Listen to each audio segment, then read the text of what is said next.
few questions. You might just write them down because I generally just quick fire questions I'd hit at people. Since Paddy McGuinness has left, obviously what you've said there is totally contrary to what his views were. There wasn't balanced growth being given. Has something remarkably changed overnight, which isn't that long ago, is the question I'm asking. Do you own the building in Dillon House, or is it rented? And if it's rented, how much a year? In the line of creating jobs and moving forward, how much have you encouraged the likes of the Department of Transport to bring the West of Ireland into the TNT for funding? How much of cooperation is involved with the North Western Regional Assembly, the sort of tic-tac? You spoke about broadband, Mr. Brannigan, and you spoke about gas networks and stuff like that. Are you happy with the level of broadband that's in the west of Ireland, and especially in the rural areas? You touched on rural areas there. I know that some towns have good broadband, or in the line of businesses setting up for the opportunity for gas. It may be coming to Longford, but there are some towns in the west of Ireland that are still crying out for it. And what's your view? You know, when you want to create jobs, you need an infrastructure. In the line of Knock Airport, which, should there be a tax-free zone, how much lobbying have you done for that? What's your view? You talked about the 2040 plan and the development of regions, and in the same plan where you talk about creating jobs and all that, I think we have to be honest that if we don't have a proper road from Mullingar to Castlebar, if we don't have a proper road from Letterkenny down to meet the Tuam-Galway road that goes on to Limerick, which is a fine road and interlink with Cork-Mallow, which in fairness to Taoiseach announced that would be done. And if we don't have that type of a network, aren't we up against it? If you look at population in West Mayo, North West Mayo, population decline, North West Donegal, population decline. What are you focused in on the agricultural side of it, in the line of trying to protect family farms, or, you know, get businesses and offsets on that? Them are my questions. Thank you. Thanks, everybody. Could you try and address some of those questions, Dr. Garvey, Mr. Brannigan? Sure, Deputy, I might take your first question in relation since Paddy McGuinness, the previous chair, and balanced growth. I suppose from two different chairs, you have different perspectives on this. I think it's important to recognise that there are disparities in regional development. There are disparities in employment and incomes in growth areas, and there are disparities even within the region itself, from Donegal, Clare to Galway. I think it's also important to recognise that, I suppose, the 2015-16 analysis there of the census, that there has been a period of population growth in many of those counties, and we're now seeing for the first time since the census a population decline in 3 of those counties against the national average. So recognising that, it is important to recognise the disparities. Personally, I take the view that balanced regional development is a national issue. It isn't just an issue for these counties. But also we're focusing on the attractiveness of the region and the strengths of the region, and developing sectors which are indigenous to the region and sustainable to the region long term. So the likes of the creative sector, the RAP fund, to continue to grow, and these are small businesses in that sector, and supporting smaller businesses and enterprises. So there have been changes. But answer your question, has it magically changed?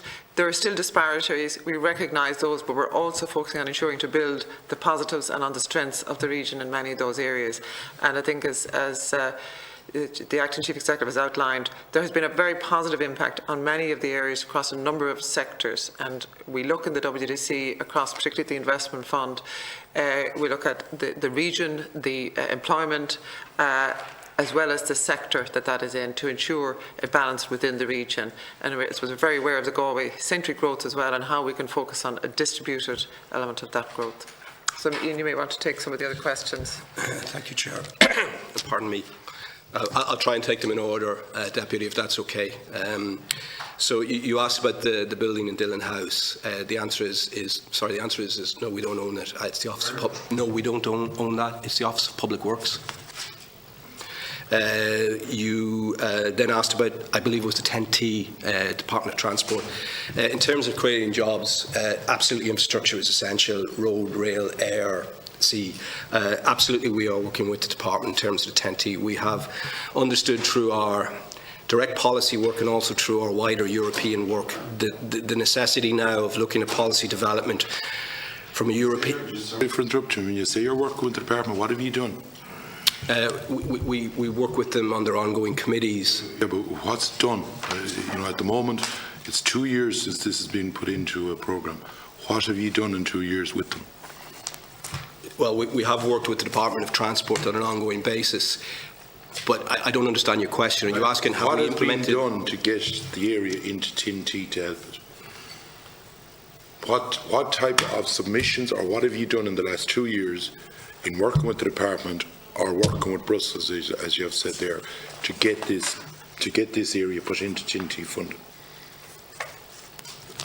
Anytime the department does submissions, we would put into them any information to achieve that goal. We don't directly lobby Brussels. That's the Department of Transport has that function. Right. Go ahead. Sorry. I'll continue then. The cooperation with the Northwest Regional Assembly was your next question. Yeah, we work with them all the time. Currently, the areas we're working with them directly are, we're working them on a Smart Regions programme to try and do the digital agenda in terms of developing a case for the digital agenda uniquely in the west of Ireland. As people may know, there is smart cities around the world where connectivity is the basis for efficiency and growth. But we're trying to do that on a region-wide basis.